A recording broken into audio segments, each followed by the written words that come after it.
వెన్నను దొంగలించడం, గోపికల కుండలు పగలగొట్టడం, ఇలాంటి అల్లర్లు చాలా చేశాడు. ఆ అల్లర్లలో కూడా చాలా ఏమున్నాయంటే ఎదుటి వాళ్ళకి అవసరమయ్యే నీతి, వాళ్ళకి జీవనానికి సంబంధించిన చాలా సత్యాలు దాంట్లో శ్రీకృష్ణుడు చెప్పాడు. ఇలా శ్రీకృష్ణుడు పెరుగుతూ కొన్ని సంవత్సరాల తర్వాత కంసుడు, బలరాములు అందరూ మధురా నగరానికి వెళ్తారు.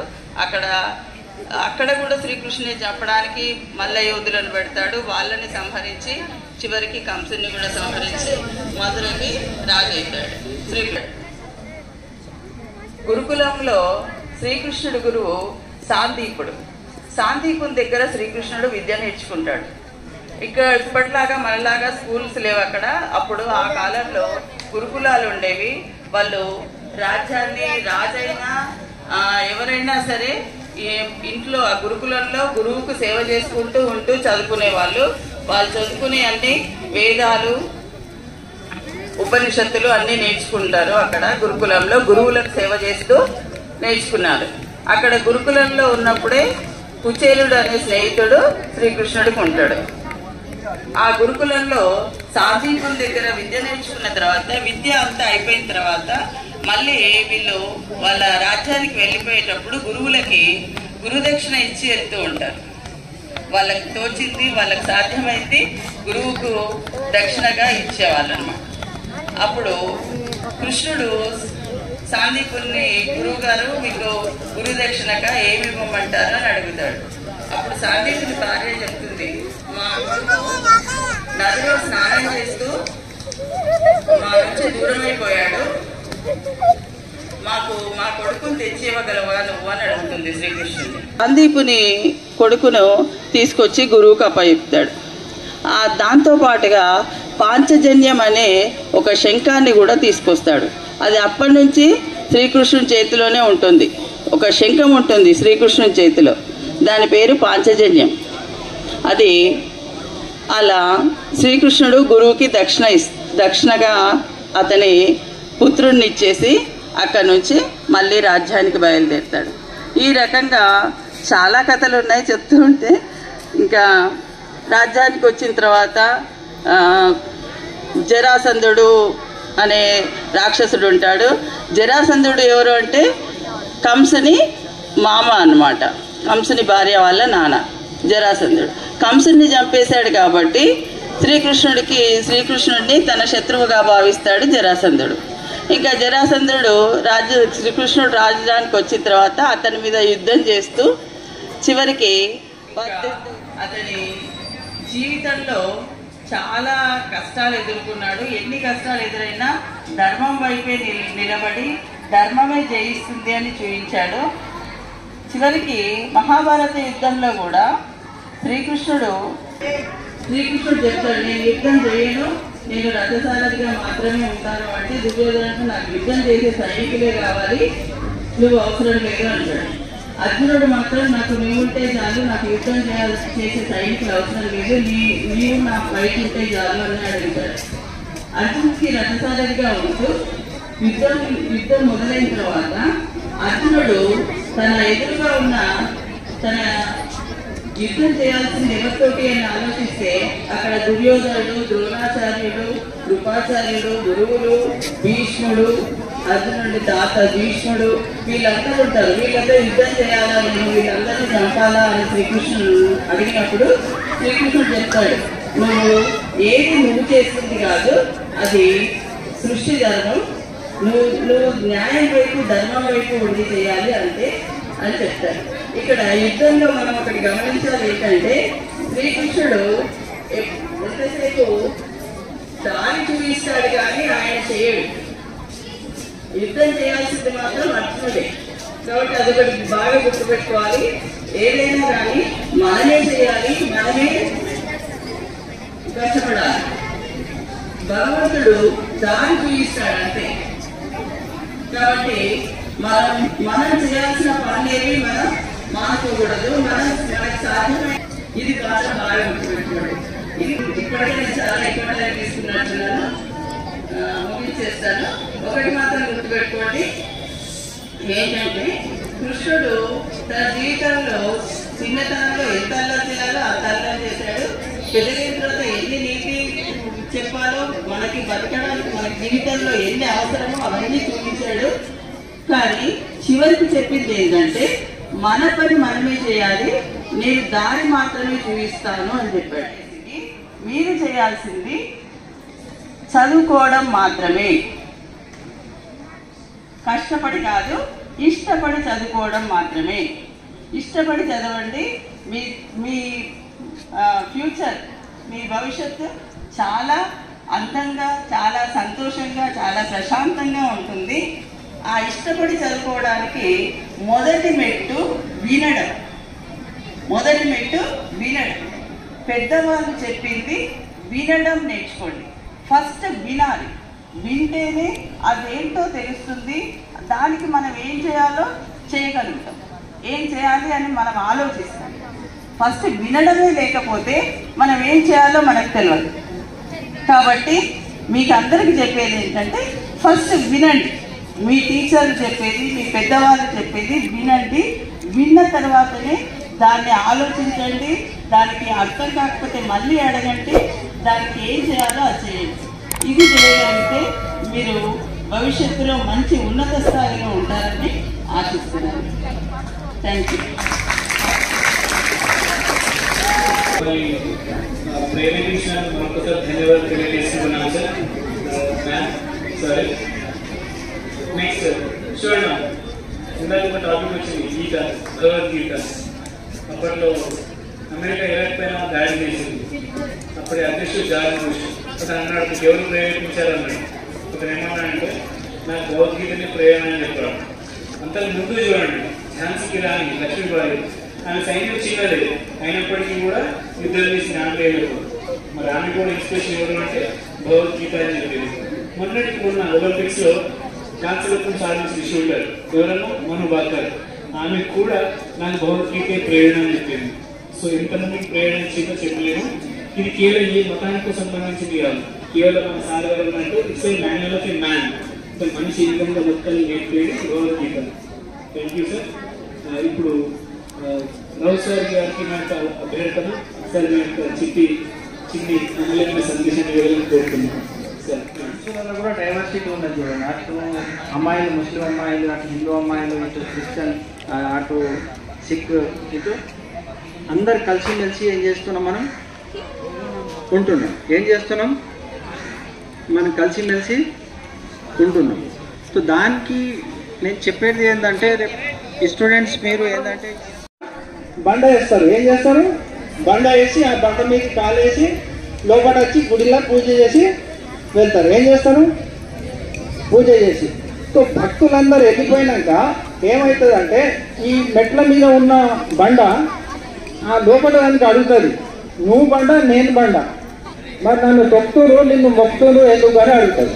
ఏమని అడుగుతుంది, నన్నేమో తొక్కుతుండ్రు నిన్నేమో మొక్కుతుండ్రు అని అడుగుతుంది. ఏ బండ, మెట్ల మీద ఉన్న బండ అడుగుతుంది. సో అలా లోపల ఉన్న గుడి బండ ఏమంటుందంటే నేను బండ నువ్వు బండ, కానీ నాకు శిల్ప కళాకారుడు బాగా కొట్టి కొట్టి కొట్టి కొట్టి కొట్టి ఒక రూపం తీసుకొచ్చింది. ఏం చేసిండు, ఆ రూపం తీసుకొచ్చినందువలన నేను అది ఓర్చుకున్నా. ఏం చేసుకున్నా, ఆ బాధలన్నీ సహించిన. ఇప్పుడు మీరు ఎట్లా సహిస్తున్నారు చూసినా, మీరు సార్లు ఎప్పుడన్నా తింటే కూడా పడుతుండ్రు, కష్టపడుతుండ్రు, హోంవర్క్ చేస్తుండ్రు, ఎఫ్ఏ1 తయారు చేస్తుండ్రు, నిన్న బేస్ లైన్ అంటే బేస్ లైన్ తయారు చేసిండ్రు. ఎప్పుడంటే అప్పుడు ఏం చేస్తున్నారు, మీరు ఇది చేస్తున్నారు. అట్లనే ఇది ఏం చేస్తున్నది, ఓసుకున్నది. ఈ బండ ఏం చేస్తున్నది, ఓసుకున్నది. అందుకోసమే కాబట్టి నాకు మొక్కుతోడు, నువ్వు మొద్దువారిగా పడున్నావు కాబట్టి నీకు తొక్కుతున్నావు. నువ్వు మొద్దువారిగా ఏం చేసినావు. సో రేపు మీరు కూడా 10th అయిపోయినాక మంచిగా చదివిన వాళ్ళు నీట్కి వెళ్ళిపోతారు, ట్రిపుల్ఐటీకి వెళ్ళిపోతారు, మంచి మంచి చదువులకు వెళ్ళిపోతారు, కలెక్టర్ అవుతారు, డిఎస్పీలు అవుతారు, ఎస్పీలు అవుతారు, టీచర్లు అవుతారు. ఎవరు చదవరు కదా, టీచర్ మాట విన్నాడు. అట్లనే ఆ బాధలకు మొదటివారిగా ఇక్కడనే పడి ఉంటారు. కాబట్టి మీ అందరితో ఒకటి నేను చేసే రిక్వెస్ట్ ఏంటంటే, ఇది ఒక మంచి అవకాశం మీకు. ఏంటిది, ఇప్పుడు ఈ పీరియడ్ చాలా మంచిది. కాబట్టి మీరు ఏం చేయాలి, తొందర కష్టపడి ఆ పైకి రాని లాస్ట్ లో ఆవుని ఆత్మ అయితే పాలు నీ పరమాత్మ, ఆవుని ఆత్మ అయితే నీ పరమాత్మ పువ్వుకు రంగులు ఉన్నాయి కానీ పూజకు రంగులు ఉన్నాయా? ఉన్నాయా? పువ్వుకు రంగులు ఉన్నాయి కానీ పూజకు రంగులు ఉన్నాయా? పువ్వుని ఆత్మ అయితే పూజని పరమాత్మ. అర్థమైందా? సో ఈ అవకాశం ఇచ్చినందుకు పెద్దలకి వెరీ వెరీ థ్యాంక్స్. ఈ సార్ లాస్ట్ ఒక మాట మనకు ఏదైనా sir. Now it's time to celebrate our programs, or it's time to commence our programs. It's a time to shake our legs. It's time to sing our rhythms. So now we are going to start our cultural activities now. So I would like to request our HM sir and all other teachers, those who are on the stage, sir, please off the stage, sir. Everyone on the stage. Krishnas, Gopikas, everyone, please be hurry.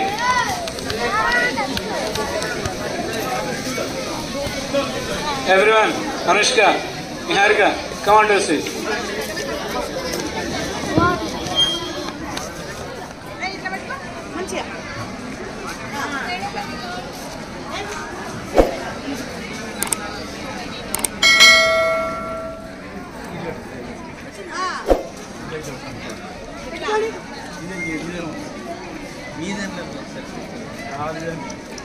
నవ్వుకుంటూ మంచిగా open గా smile ఇవ్వండి. కొంచెం ముందుకు రా కృష్ణ.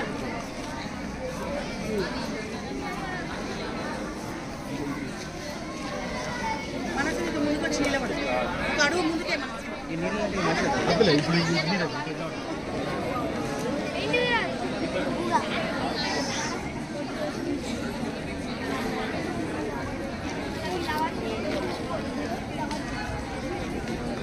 కర్మలను మానుట యందు నీవు ఆసక్తుడవు కావలదు అనగా ఫలాపేక్ష రహితుడవై కర్తవ్య బుద్ధితో కర్మలను ఆచరింపుము. 3వ అధ్యాయంలోని 21వ శ్లోకం. యద్యాదాచరతి శ్రేష్టః తత్తదేవేతరో జనః స యత్ప్రమాణం కురుతే లోకస్తదనువర్తతే. భావం: శ్రేష్ఠుడైన పురుషుని ఆచరణమునే ఇతరులను అనుసరింతురు. అతడు నిలిపిన ప్రమాణములని లోకులందరూ పాటించెదరు.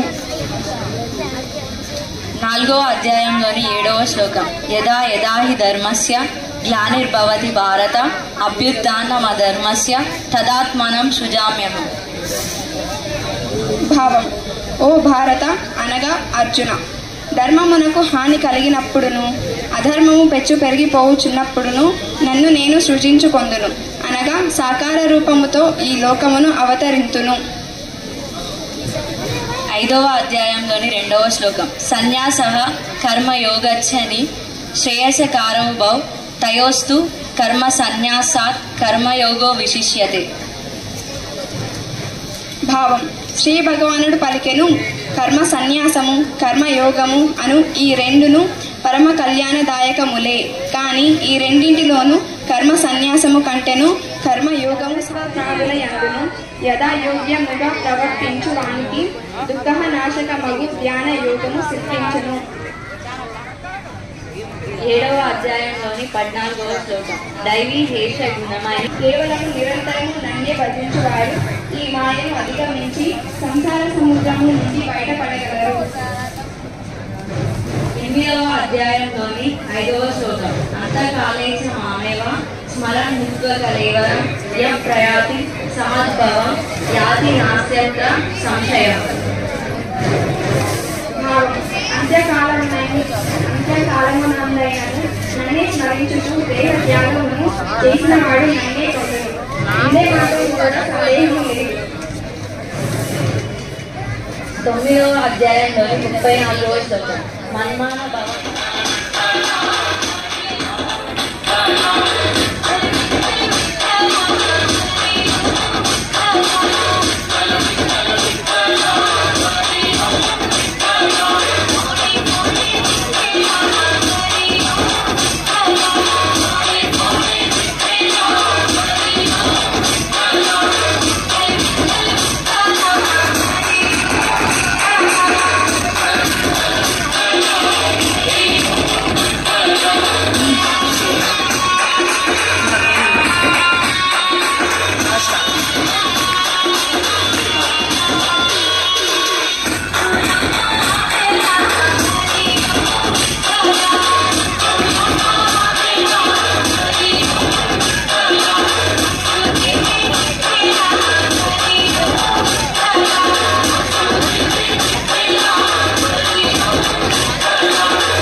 ఇందిరా మందిరం చేసదే విష్ణువే జిష్ణువే శంకిని చక్రిని రుక్మిణి రాగిని జానయే వల్లవి వల్లభా యాచిత యాత్మనే కంస విధ్వంసమే వంశినే తే నమః. Thank you.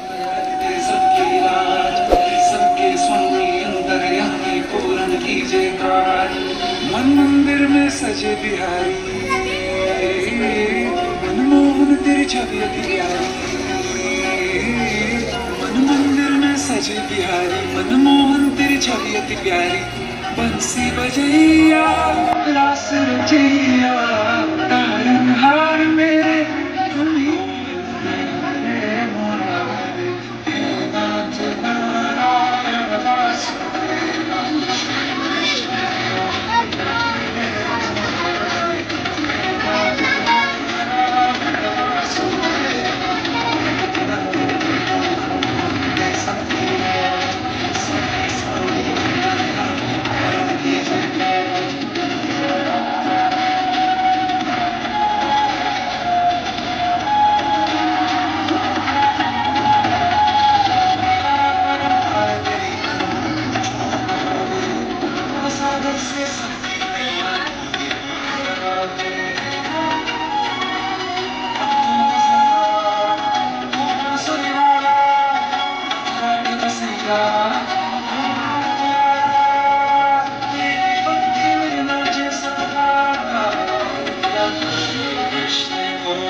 तो समाज का विकास भी हूँ। मैं शांति के हर श्वास में हूँ।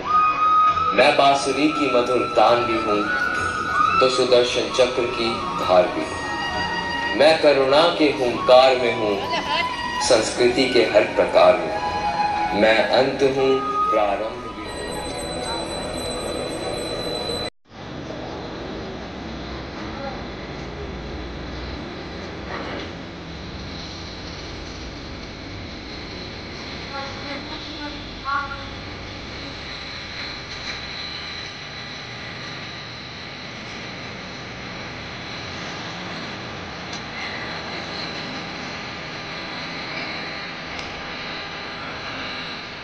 चंड बोल मस्तकों के कुंड बाज जंग की घड़ी की तुंग।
నోరు తెరువు. తెరవా?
हरि ओम वित्तल वित्तल वित्तल वित्तल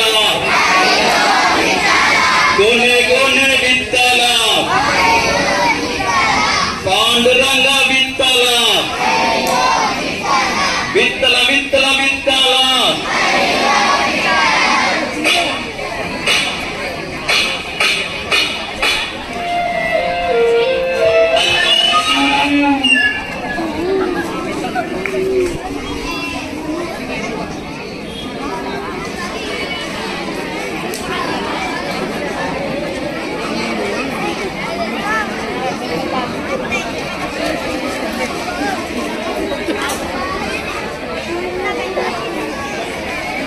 Next, here my turn. Come here. 10th class. 10th class.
5. Right. Guys, 10th. 9th class. వినండి అమ్మాయిలు అమ్మాయిలు పాపులర్ ఛానల్ KTL 7th వారికి ఎంకరేజ్ చేస్తే వారు ఇంకా బాగా చేస్తారు. మనం కూర్చొని కామెంట్ చేయడం కాదు, వాళ్ళు ఎంత కష్టపడి ఈ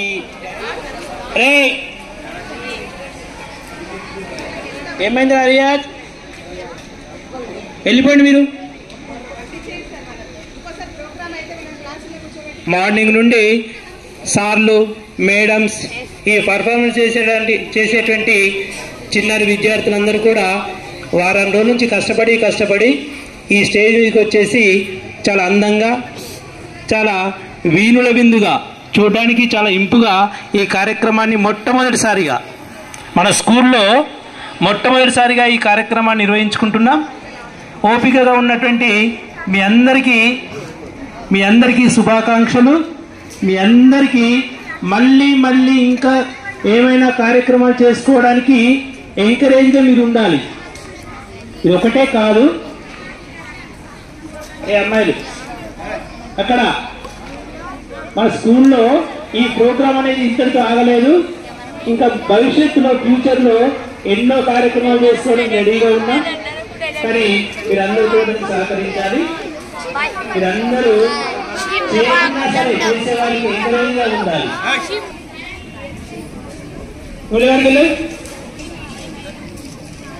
ఈ కార్యక్రమం ఇక్కడ ఫోటో పెట్టుకున్నాం, ఒక బ్యానర్ పెట్టుకున్నాం. దీని యొక్క అంతరార్థం తెలిసే కదా. విశ్వగురువు ఎవరు? శ్రీకృష్ణుడు. ప్రపంచానికి ఒక శ్లోకం ఉంది కదా, ప్రపంచానికి నీతి నేర్పగల పంచమ వేదం మనదను. అంటే ప్రపంచానికి విశ్వగురువుగా అవతరించినటువంటి మన భారతదేశానికి ఒక మార్గదర్శిగా, ఒక నీతి అనేది ఏ విధంగా ఉండాలి, కుటుంబం అనేది ఏ విధంగా ఉండాలి, రాజనీతి అనేది ఏ విధంగా ఉండాలి, బాధ్యత అనేది ఏ విధంగా ఉండాలి అని ముందుండి మనం చెప్పినటువంటి వ్యక్తి శ్రీకృష్ణ భగవానుడు. ఎందుకు భగవానుడు అంటున్నామంటే, మరి ఈ రోజులలో ఒకటో చిన్న పనులు చేసేవారిని మనం చాలా గౌరవిస్తుంటాం. అలాంటిది కొన్ని వేల సంవత్సరాల నాడు ఒక గురువుగా అవతరించి మార్గదర్శనం చేసినటువంటి అతని యొక్క కార్యక్రమాలను కూడా అనాలోచనీయం. అవి ఇప్పటికి కూడా ప్రపంచంలో కూడా మరి అర్థం చేసుకునే వారికి అర్థం చేసుకున్నట్టుగా ఉంటాయి. ఇలాంటి కార్యక్రమాన్ని మన పాఠశాలలో నిర్వహించుకున్నందుకు మనందరూ కూడా గర్వపడాలి. ముందు ఇలాంటి కార్యక్రమాన్ని చేసుకోవడానికి కూడా సిద్ధంగా ఉన్నాం. బాయ్స్ కూడా పార్టిసిపేట్ చేయాలి. ఈ డ్యాన్స్ చూస్తున్నాం. మరి దాదాపు 250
Thank you.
disconnected.